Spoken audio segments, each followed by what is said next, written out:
উচ্চ মাধ্যমিক শিক্ষা সংসদের তরফ থেকে প্রথমবারের জন্য 10ই জুলাই পর্যন্ত 11-এর যে রেজিস্ট্রেশন লেট ফাইন ছাড়া কিন্তু রেজিস্ট্রেশন ফর্ম ফিল আপ করার বর্ধিত সময় দেওয়া হয়েছিল।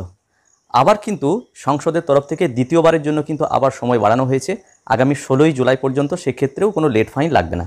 এখন প্রশ্ন হচ্ছে বারবার কিন্তু শিক্ষা সংসদ কিন্তু এই ডেট কিন্তু বাড়িয়ে যাচ্ছে। তো এর সম্ভাব্য কারণ কি হতে পারে, এই নিয়েই মূলত আজকের এই প্রতিবেদন।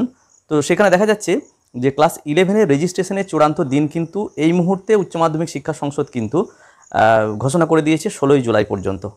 তো কেন বারবার এরকম ডেট বাড়ানো হচ্ছে? এমনও হতে পারে হয়তো 16 তারিখের পরও হয়তো আবার বাড়ানো হতে পারে।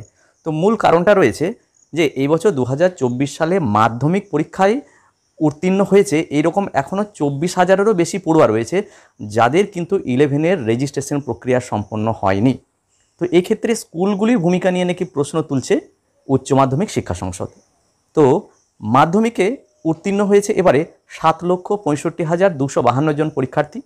এদের মধ্যে 7,40,560 জনের নাম এখনও পর্যন্ত 11-এর পোর্টালের রেজিস্ট্রেশন কমপ্লিট হয়েছে। বাকি পড়ে রয়েছে 24,692 জন এখনও পড়ুয়া রয়েছে যারা স্কুলের 11-এর রেজিস্ট্রেশন পোর্টালে এখনও পর্যন্ত নাম নথিভুক্ত করেননি বিভিন্ন স্কুলগুলি। এদের মধ্যে অর্থাৎ এই যে 24,000-এর বেশি পড়ুয়া রয়েছে এদের মধ্যে সবাইকে একাদশে ভর্তি হয়েছে কিনা সেটা নিয়েও কিন্তু একটা ধোঁয়াশা রয়েই যাচ্ছে।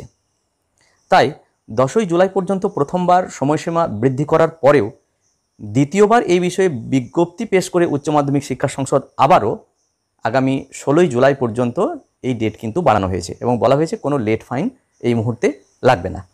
তো এই বিষয়ে উচ্চ মাধ্যমিক শিক্ষা সংসদের সভাপতি চিরঞ্জীব ভট্টাচার্য মহাশয় বলছেন, অনেক স্কুল এখনও নিয়মমাফিক পড়ুয়াদের নাম নথিভুক্ত করেননি। সেই কারণেই দ্বিতীয়বার বিজ্ঞপ্তি আকারে তাদের অর্থাৎ এই সমস্ত স্কুলগুলোকে সচেতন করার জন্যই এবং দ্রুত যাতে করে নাম এই রেজিস্ট্রেশন অর্থাৎ নথিভুক্তকরণ সম্পন্ন করা যায় সেই নির্দেশ মূলত দেওয়া হয়েছে। অর্থাৎ ওনার কথা মতো অর্থাৎ চিরঞ্জীব বাবুর কথা মতোই ওনারা চাইছেন না, অর্থাৎ সংসদ চাইছে না যে স্কুল লেট ফাইন দিয়ে রেজিস্ট্রেশন করুক 16 তারিখের পর। তাই এমনও হতে পারে যে 24,000-এর বেশি যে সমস্ত ছাত্রছাত্রী এখনও অধরা পড়ে আছে 11-এর রেজিস্ট্রেশনে, এই সংখ্যাটাকে কমানোর জন্য হয়তো 16 তারিখের পর আবারও হয়তো সময় বৃদ্ধি করা হতে পারে। যাই হোক, মূলত সম্ভাব্য কারণ এটাই, যাতে করে যে সমস্ত ছাত্রছাত্রী এখনও পড়ে রয়েছে তাদেরকে লেট ফাইন ছাড়া ফি দিয়ে যাতে করে রেজিস্ট্রেশন প্রক্রিয়া সম্পন্ন করা যায়, মূলত এই দিকেই তাকিয়ে রয়েছে উচ্চ মাধ্যমিক শিক্ষা সংসদ। ফলত বারবার রেজিস্ট্রেশন করার যে সময় সেটা বৃদ্ধি করা হচ্ছে। যাই হোক, এই প্রতিবেদনের মাধ্যমে আমি এই ছোট্ট ভিডিওটি প্রকাশ করার চেষ্টা করলাম। যদি ভিডিওটি ভালো লাগে এবং কাজে লাগে তাহলে লাইক, শেয়ার এবং কমেন্ট করা যেতে পারে এবং চ্যানেলে যদি সাবস্ক্রাইব না থাকে তাহলে চ্যানেলটি সাবস্ক্রাইব করা যেতে পারে। সবাই ভালো থাকুন, সুস্থ থাকুন, ধন্যবাদ।